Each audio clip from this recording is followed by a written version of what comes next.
Para talagang bangkay na nahugot sa nitso ang itsura ni Franz Castro, mga kababayan. Sa debate nila laban kay Senator Bato de la Rosa dito sa isinagawang debate ng GMA7, mga kababayan.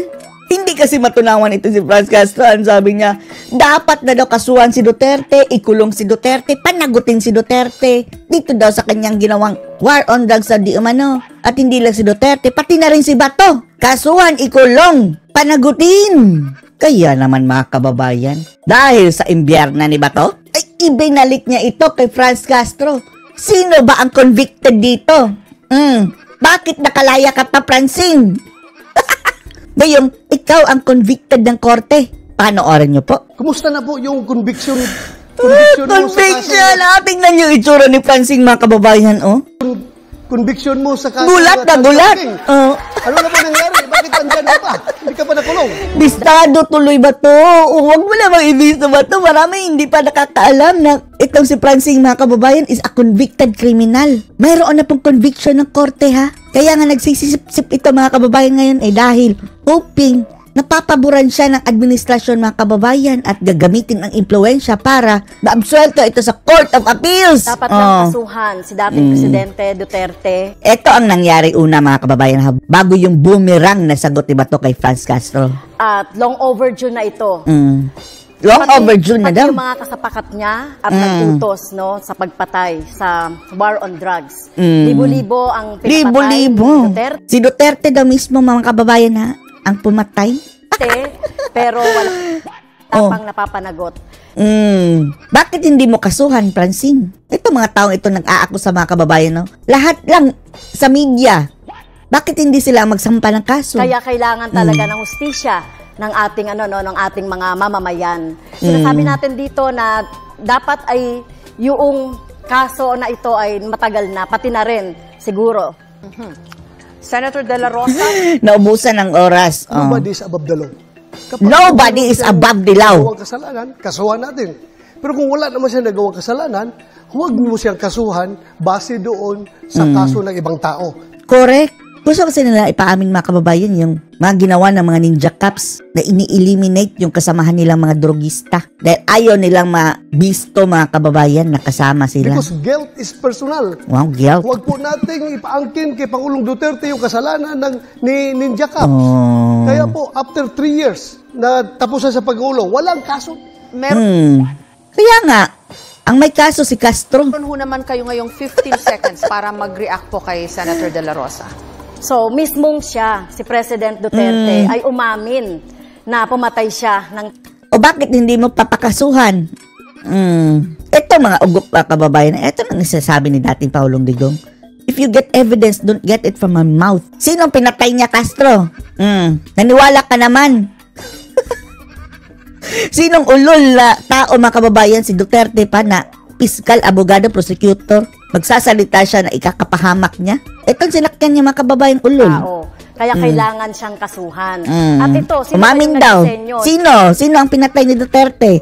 Pipigain niyo na naman. O, sino pinatay mo? Sino pinatay mo para kasuhan ka? Hindi ganyan kabulok si Digong. Ang bulok kayo dahil pumatol kayo sa patibong. Ng mga policy na ito. Siya rin at nag-cause ng pagpatay. Wow, policy. Ang sarap tanungin din si Castro, mga kababayan, no? Ipakita mo yung actual policy, written policy, na notarized ng gobyerno, published by the government, officially, ha, na inutos si Duterte ang pagpatay. Pakita mo ang policy. Gawa-gawa lang nila yan, mga kababayan. Senator Duterte, Senator Bato ay dapat kasuhan. Gigil na gigil kang kasuhan si Pangulong Duterte at ako ng mga kaso na hindi mo kami maliling. Kumusta na po yung conviction mo sa Bugong! Ang itsura, mga kababayan, Yun nga, ang tanong ko, pakisagot mo. Pahiya. Sila yung tao nagtatanong. Pahiya, mga kababayan. Hindi ka nakulong. Sila pag... parang bangkay na, no, na nahugot sa nitso. Tapos, sino ba nag-make up sa'yo? Pansing? Parang nag-rehearsal ka? Sila pag... yung mga ordinaryong tao, kulong ka agad. Talaga lang, no? Ordinaryong tao, mga kababayan, basta mayroon na conviction, kulong. Eto, tumatakbo pang senador. At bakit ba pinayagan, mga kababayan? Malinaw sa batas na kung mayroong conviction, hindi na pwedeng tumakbo. Yan ang injustice. Although nilalaban pa niya mga kababayan sa Court of Appeals, pero conviction pa rin yan. Nawala na po yung reasonable doubt mga kababayan dahil mayroon ng conviction sa korte. Kung ito po ay nasa Kongreso, ay out of order ko po. As if, pinagmamalaki niya ng pagiging congressman. Ano yung katapat mo? Senador yan. Francine, mas maraming boto sa'yo. At isa pa, kung naghari-harian ka dyan sa Kongreso, dito, no. Dahil wala siya sa tanong. No? At Wala sa tanong. ang ginawa po natin na pagre-rescue, Rescue daw mga kababayan ang kanyang ginawa. Pasalamat ka, Francine. Doon ka sa child abuse lang. Dapat sana mga kababayan, kidnapping. tama lang po yung ginawa ko na pagre-rescue sa mga teachers, sa mga So bakit nahatulan ka ng guilty sa korte?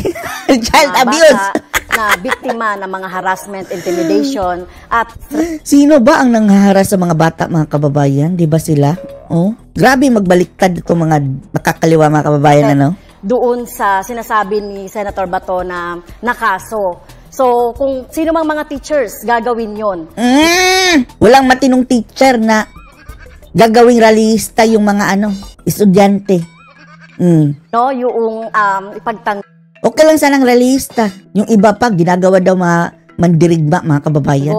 at sagipin yung ating mga teachers at mga estudyante. Wow! So, tingin ko po ay Kung gayon sana, Francine, dapat na-absuelto na kaso mo. walang mali doon sa ginawa po natin doon sa Walang mali, tapos guilty. kaso. Sa presinto ka na magpaliwanag, Francine. Now, Senator De La Rosa, may pagkakataon ho Sagutin kayo mo, na Bato, magtanong sagutin o mo. mag-react pa rin sa position po ni Representative Castro. 15 seconds po. Ano pong risk yun na pinagsasabi niya? No such Yung mga thing. parents ng mga bata mismo ay galit na galit sa kanya. Bakit Oo. hindi yung mga kabataan para sa kanilang kapakanan? Correct. Agenda, mga kababayan. Kulang pa nga, mga kababayan Sa dami ng kabataan siguro, mga kababayan, ang pinahamak nitong si Castro at mga kasamahan niya, mga kababayan, na yung ilan namundok. Patay na nga siguro karamihan dahil naulol nila, mga kababayan Ito ang dapat, mga kababayan, panagutin. Dahil karumal-dumal ang mga pinaggagawa. Sinira ang buhay ng kabataan. Walang rescue nangyari doon. In fact, konbiktado ka sa kaso Di was Oo. rescue. Well, yung sinasabi naman po ng mga magulang na galit sa akin. Wow! Oh. See? Magulang ng galit na galit sa'yo, tapos nirescue mo? Sino ka? Ito ay gawa-gawa lang ito. Ito mga magulang Gawa-gawa? na ito. So, Kung gawa-gawa yan, bakit ka convicted? tignan natin yung mga magulang ng mga bata na talagang involved doon sa pag-aaral ng mga bata doon sa Lumad School, ay talagang nangihinayang sila doon sa pagsasara ng mga eskwelahan ng mga lumad. Dahil alam naman natin, Yung sinasabi niya, eskwelahan, mga kababayan, yung mga salugpungan, na binibrainwash ang mga bata. Ismiyo, itong animal na to. At kaya galit na galit yan kay Duterte, mga kababayan. Partikular na kay Sara Duterte dahil si Sara Duterte ang nagpasarado ng lahat ng salugpungan school sa Davao Region. And take note, noong mayor pa yan si Sara Duterte niyan. Kaya ayaw nilang manalo si Sara bilang presidente, mga kababayan dahil lahat, buong bansa, mga kababayan, talagang mapupulbos ng mga rebelding iyan. kulang talaga sa serbisyong pang-edukasyon ang mga lumad. So talagang sila ay hinayang na hinayang. Tapos, i-educate nyo na magalit sa gobyerno, ulul. Sinisisi ang gobyernong Duterte. May mga source na nagsabing Ang problema nitong mga debate na kagaya nito, mga kababayan, kulang sa oras. Hindi po nakakasagot ng gusto. nag-request ang Kagaya nito, mga kababayan, hindi na pinasagot si Bato. Ibang topic na naman. ICC naman ang tinanong sa kanya. Hindi pa nakapag-counter si Bato, mga kababayan. Counter, rebuttal. Change topic na. So, anong masasabi niyo dito, mga kababayan? At least, napahiya itong si Franz Castro dito sa debate nila ni Bato. Anong masasabi niyo dito? Post your comments below.